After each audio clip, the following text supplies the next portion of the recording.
En el sutra siguiente, en el sutra 50, que es muy largo, lo siento, Patanjali describe cuáles son los componentes reales de la técnica que él propone como pranayama. Lo he dividido, si veis, en 3 frases. El sutra en sí, mirar, Bhajya Abhyantara Stamba Vrutihi, quiere decir, el pranayama comprende la regulación de la exhalación, que sería la palabra bhajya, de la inhalación, que sería la palabra abhyantara, y de las suspensiones del aliento, quiere decir las retenciones, que sería stambaja. Vritti quiere decir movimiento. Esta es la primera definición. Y habla aquí, Patanjali nos está diciendo cuáles son los componentes del pranayama. Los componentes del pranayama son la exhalación, la inhalación y las retenciones. La cosa más interesante de todo esto, ¿cuál es? Que empieza por la exhalación. No te dice que el primer componente es la exhalación, te dice el primer componente es soltar el aire, es liberar. ¿Qué es lo que estáis viendo que estamos tratando de aprender? Que hasta que no he liberado la mandíbula, la boca, el pecho, no he permitido el diafragma que se suelte, no he permitido que esa exhalación que corresponde a la fase respiratoria donde podemos drenar, liberar, soltar, purificar también, es que no va circulando el prana. Hemos dicho que si hay obstrucciones en el dibujo de los nadis, luego ayer me decía Carmen, dice, no quisiera que hayan pensado que los nadis son tubos. Es una manera gráfica de representarlos, ¿eh?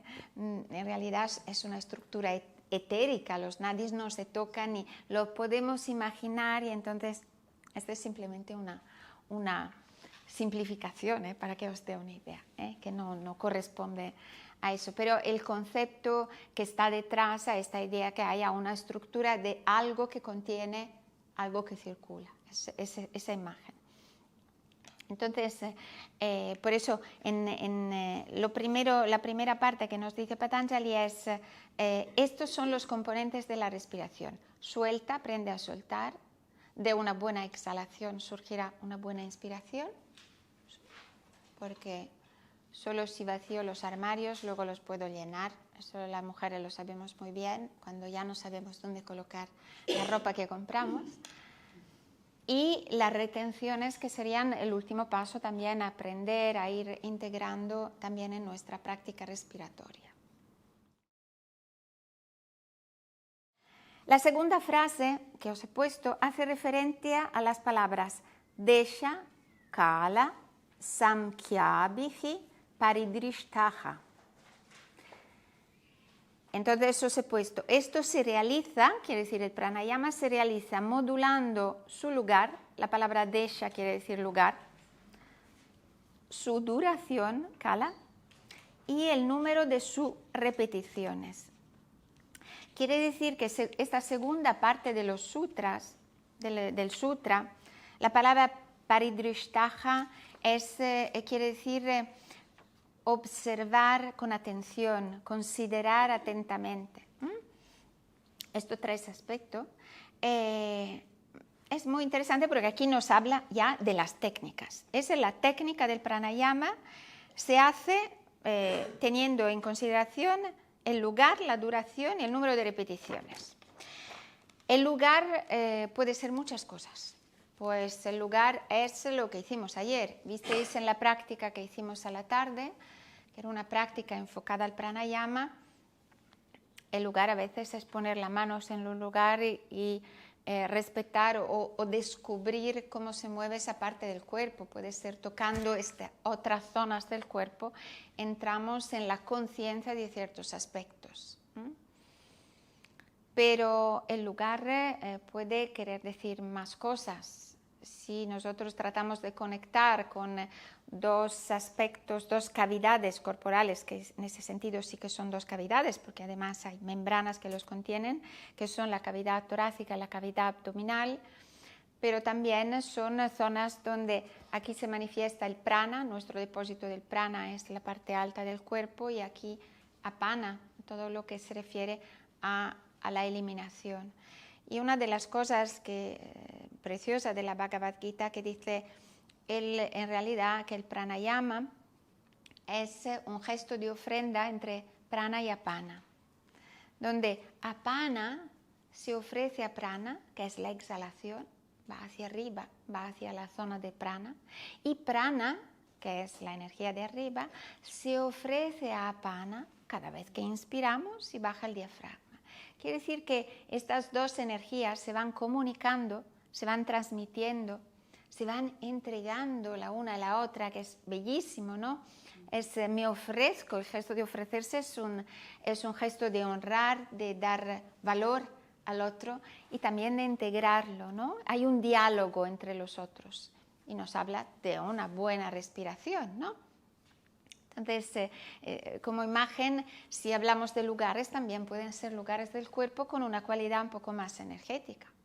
Pero hay lugares donde podemos decidir que es el lugar de la respiración, porque estamos haciendo un pranayama. Si yo estoy haciendo Shitali, el lugar donde va mi atención será la lengua, porque es la posición de la cabeza, la frescura, incluso si es Shitkari con la lengua relajada, pero es el aire que atraviesa la boca y desliza sobre la superficie de la lengua. Eso implica que haya una atención a esa zona del cuerpo.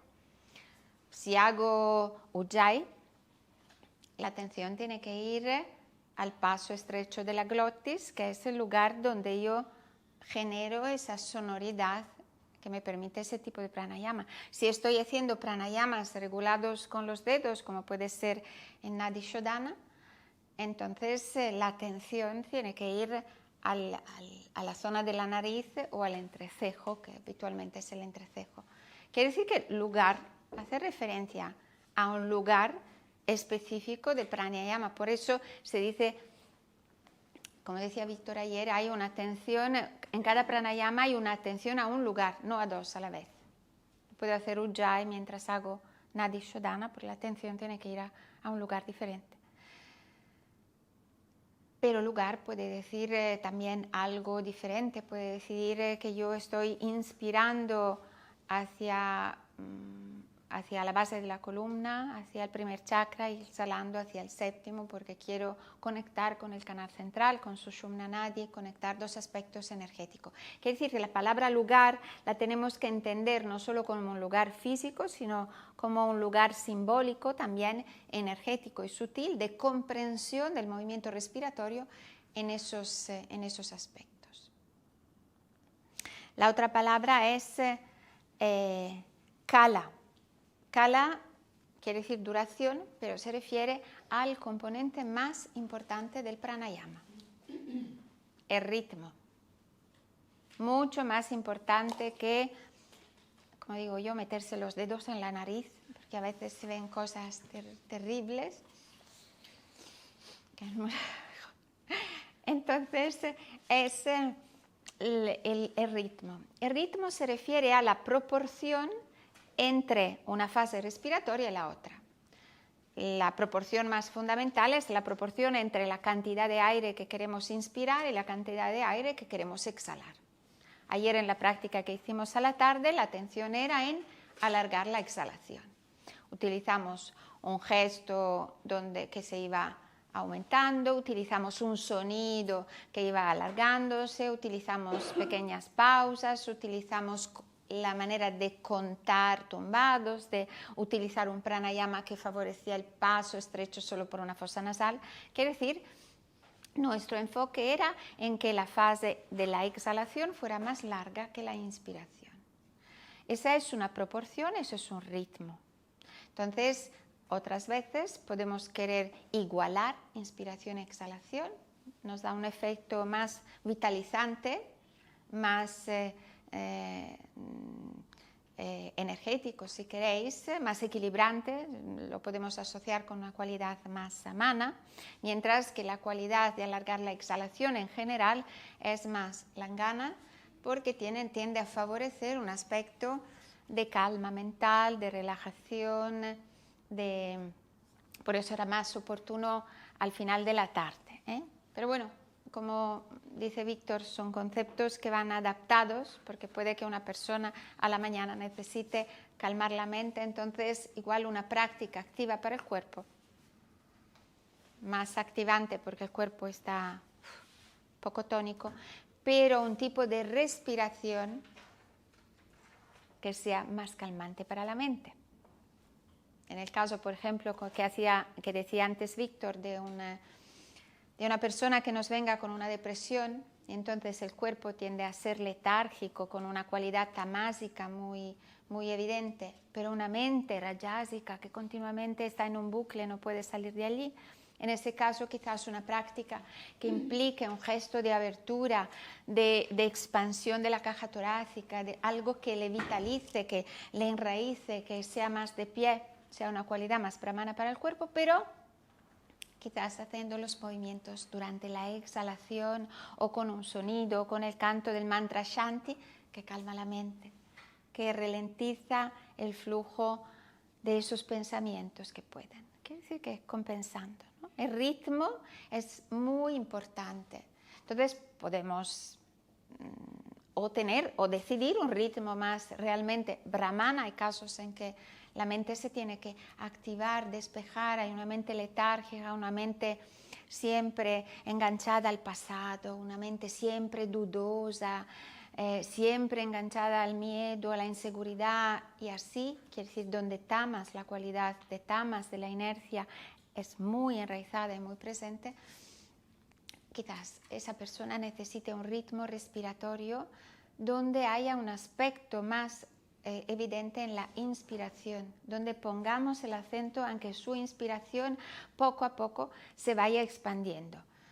En todo esto, antes le hemos quitado las tensiones. Quiere decir que antes de llegar al ritmo está todo lo que vimos ayer, que es el proceder en ir quitando sus tensiones y luego interviniendo en aspectos que refuercen esa fase respiratoria que en ese momento es más necesaria, especialmente a nivel mental. Acordaros lo que dice la Hatha Yoga Parifica. Cuando la mente está en calma, la respiración está en calma. Cuando la respiración está en calma, entonces la mente está en calma. Entonces todo lo que hacemos a través de la respiración tiene un reflejo directo sobre nuestro estado mental. Por eso el gran potencial del pranayama que os decía ayer.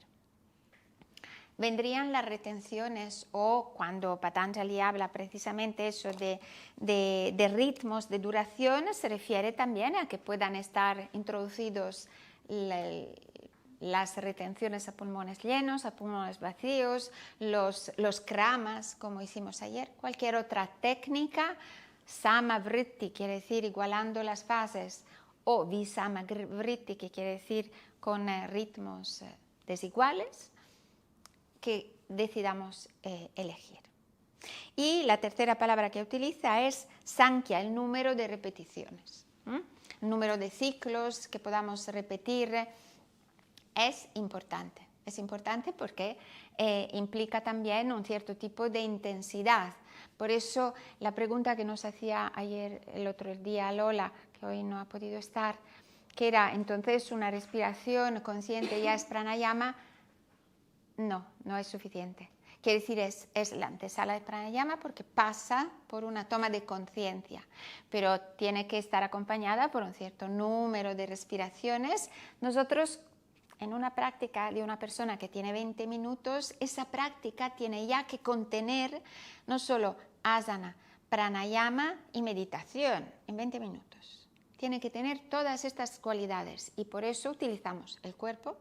Utilizamos un tipo de respiración durante toda la práctica. Es el número de repeticiones. Entonces, a cada movimiento lo repites tantas veces. Luego, cuando te tumbas, vuelves a llevar la atención a esa respiración. Quiere decir, pongo cuñas como la publicidad. Ting, respira. Ting, respira. Ting, respira. Cuando estás de pie, cuando te tumbas, cuando te pones de rodilla, cuando te vas a sentar.